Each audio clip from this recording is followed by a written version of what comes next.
Yesterday, November 9th, marked the 85th anniversary of Kristallnacht, the Night of Broken Glass, also known as the November Pogrom in German, a night on which 267 synagogues were destroyed, 7,500 Jewish businesses were vandalized, 91 Jews were killed, and around 30,000 Jews were seized by Nazi authorities and taken to concentration camps.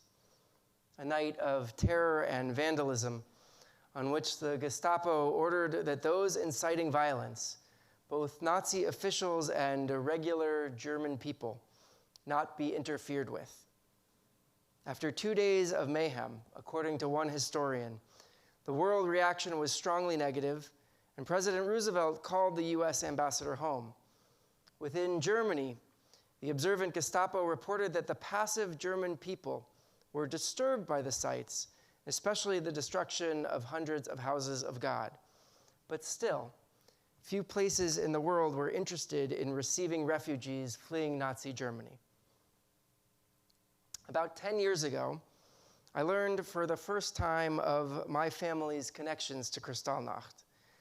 I received a copy of a letter from a recent new friend of mine, Heinrich Nun, who is the overseer of the Jewish history of the little town in western Germany called Rotenburg an der Fulda, a picturesque little town straight out of a German postcard along the Fulda River, just a couple hours' drive east of Frankfurt.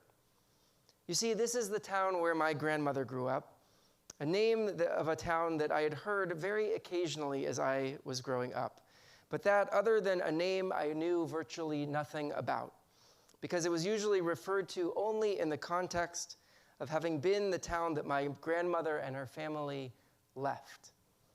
It wasn't until 2009, a few years after my grandmother had died, that I connected with Heinrich in Rotenburg and arranged to visit my ancestral town at the end of a trip to Germany that I went on as a student at HUC, the Hebrew Union College.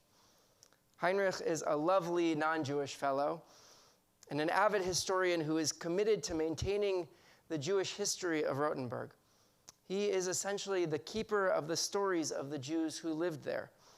And I mean lived there, because today there really are no Jews. As he walked me around Rotenburg, he pointed out the house where my grandmother grew up and where her cousins grew up. He pointed out the paint store that my great-grandfather owned and shared stories that he'd learned, gleaned largely from stories my great-uncle Harry, my grandmother Thea's brother, had shared with him over the course of a couple visits and some correspondence back and forth over the years. Stories that I had never heard. He shared pictures of my then 5-year-old grandmother in a Purim play, pictures of her relatives who were decorated heroes from World War I that I had never seen. Heinrich even shared the story of why and when my grandmother, her brother, and her parents left Germany in June of 1938. As the anti-Jewish laws, Nuremberg laws, continued to get worse, and the treatment of the Jews continued to deteriorate, my Uncle Harry was getting harassed on an increasingly regular basis by his non-Jewish classmates at school. Sometimes he was even getting beaten up. Heinrich even told me the story of a fist fight my great-grandfather, Albert Rothschild, got into when someone came to his paint shop and started shouting anti-Semitic slurs at him and threatening him. My great-grandfather, Albert, fought back. And at that point, my great-grandfather had had enough. And so they made their way to America, boarding a ship that would eventually take them through the Panama Canal into the United States when my grandmother was 15 and her brother was 17 years old, eventually letting them off in the port of Los Angeles on Labor Day, September 4th, 1938. So they were safely in America by November of 1938.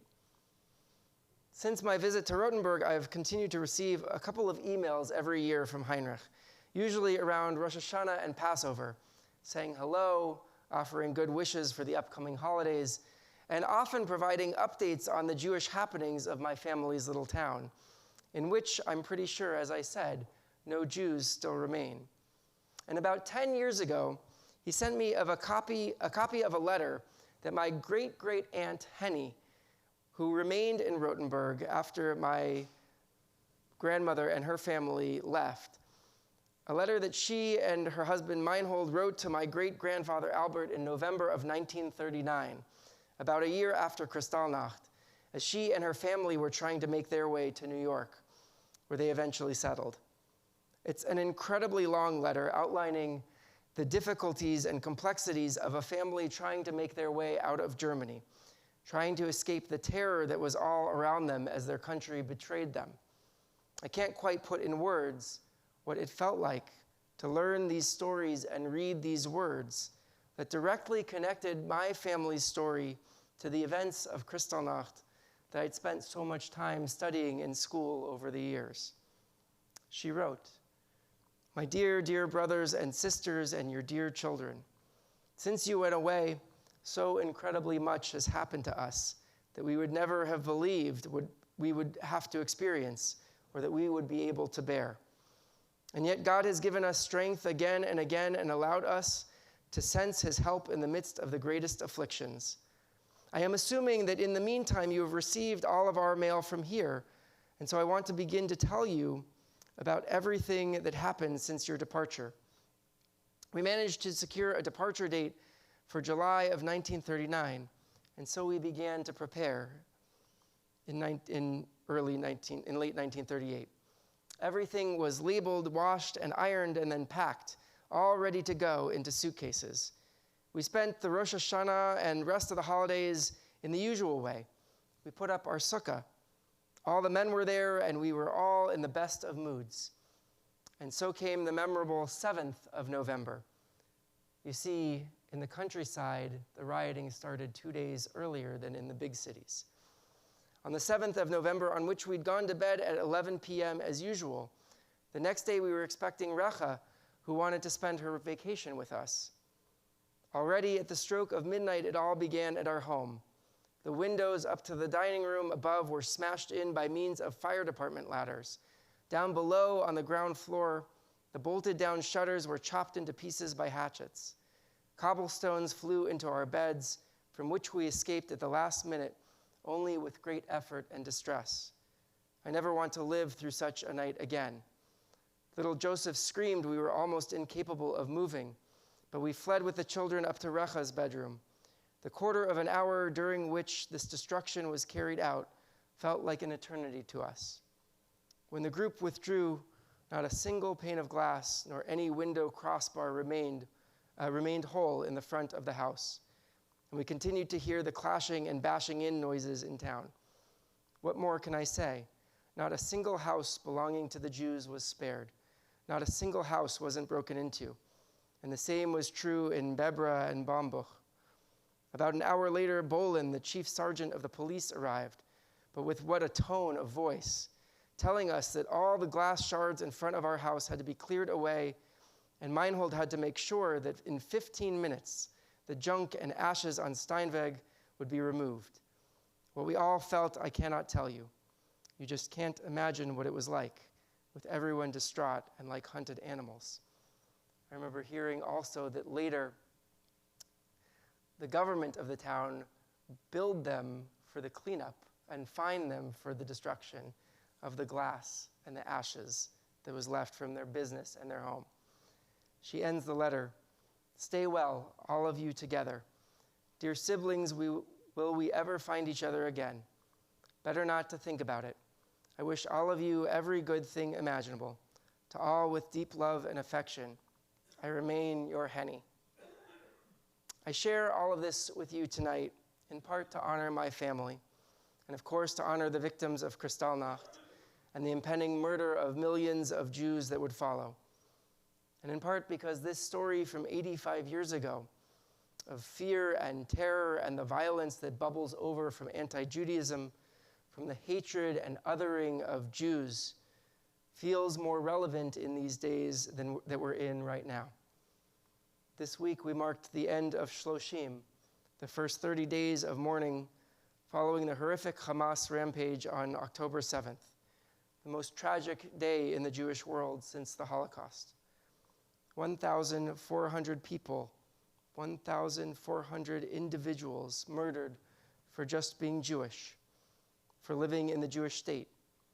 In Israel, it's come to be known as Shabbat Shechorah, Black Shabbat.